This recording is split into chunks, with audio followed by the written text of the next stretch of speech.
I must also indicate for the record that the Caribbean perspective and experience has been strongly represented in all of the ILO's deliberations on human resource development, workforce and skills development for improved productivity and competitiveness, both at the level of the worker and at the level of the enterprise and economy.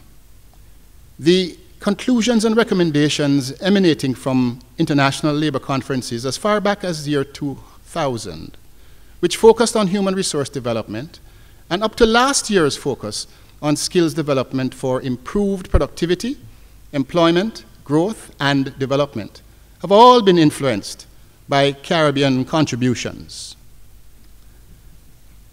I therefore wish to place the few thoughts I propose to share with you within the frame of a Caribbean that already has most of the critical institutional mechanisms and processes in place to propel us to the next level, albeit I will argue that many of these mechanisms need a different orientation and purpose for doing what they do.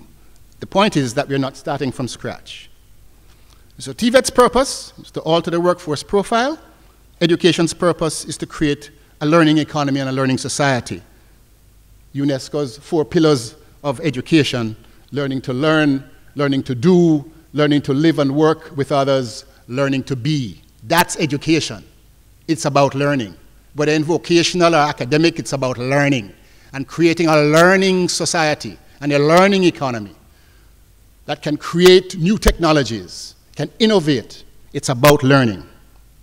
I propose that perhaps the classical structuring of our conversation today as we review skills development and the future direction of TVET Council of Barbados in terms of demand side issues and supply issues within the conventional box may well obstruct the possibility of our visioning the pathway to the next level of sustainable Caribbean prosperity.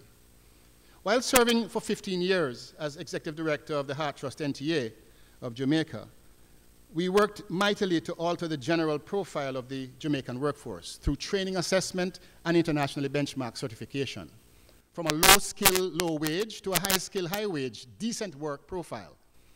The struggles with the mainstream education community to accept that vocational education does not exist in a discretely separate compartment to process those deemed to be educationally challenged, not academically inclined, and also to accept the need for a qualification framework to facilitate learners in navigating a seamless system of learning to acquire the qualifications they need to maintain their individual competitiveness and relevance to a rapidly evolving Caribbean workplace.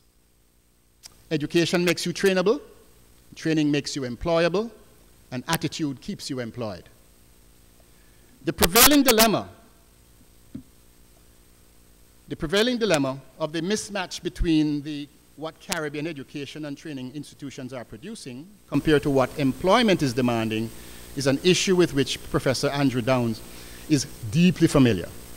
A situation wherein many certified secondary and tertiary graduates are unable to apply their education to create value and earn a livelihood in our Caribbean economies. In 2006, the ILO's Sub-Regional Office for the Caribbean asked me to prepare a report on reforming education and skills training systems, responding to the demands for increased employability and productivity of labor in the Caribbean. In preparing that report, I conducted a survey of over 400 lower sixth formers from Barbados, Jamaica, Trinidad and Tobago, and St. Lucia. The survey questionnaire asked these sixth formers, all of whom had successfully completed the CSEC exams, to qualify for a sixth form, of course, wonderful passes in CSEC, to imagine themselves confronted with a situation requiring them to leave school and secure a job to earn a livelihood. Only 1/3 believed that they had the competencies sufficient to seek employment. Only 6% had work-based qualifications, such as the NVQ or CVQ.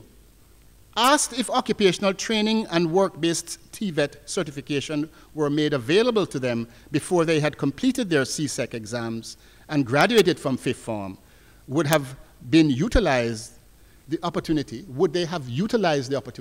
71.5% said yes. Clearly, the brightest and best of our young people are also feeling the effects of the mismatch. You know, the youngster graduating and going looking for employment, and when the employer asks you, what can you do? I have 10 subjects. Yes, ma'am, but what can you do? Nothing. The ability to apply the knowledge to create value is not there. Bobby mentioned it earlier. Essentially, what the education and training system still largely produce is appropriate for a Barbadian and Caribbean economy, which no longer exists. Again, we have most of the institutional mechanisms and processes in place to take us to the next level. They just need to be differently oriented and purposed.